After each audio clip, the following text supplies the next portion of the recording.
একজন বিদেশি নাগরিককে আপনি জাতীয় নিরাপত্তা উপদেষ্টা করেছেন। কিছুদিন আগেও বিএনপি সরকারের বর্তমান স্বরাষ্ট্রমন্ত্রী সালাউদ্দিন আহমেদ যাকে নিয়ে বিরোধিতামূলক বক্তব্য দিয়েছিলেন, যাকে নিয়ে বলেছিলেন একজন বিদেশি নাগরিককে আপনি জাতীয় নিরাপত্তা উপদেষ্টা করেছেন, আপনার কি সেই আক্কেল জ্ঞান নাই? সেই নিরাপত্তা উপদেষ্টা খলিলুর রহমান বর্তমানে পররাষ্ট্রমন্ত্রীর দায়িত্ব পালন করছেন, যাকে নিয়ে খোদ বিএনপির মধ্যেই ছিল নানা প্রশ্ন আলোচনা। তিনি এখন বিএনপি সরকারের মন্ত্রী।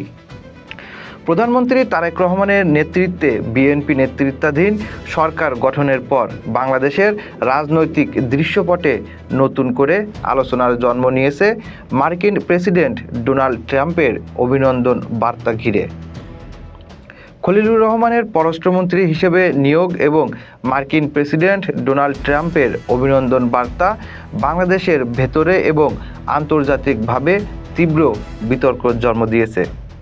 বাংলাদেশ কি মার্কিন যুক্তরাষ্ট্রের ভূ রাজনৈতিক কক্ষপথের আরও কাছে চলে যাচ্ছে?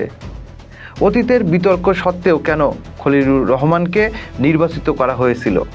এই প্রশ্ন এখন ঘুরপাক খাচ্ছে সচেতন মহলে।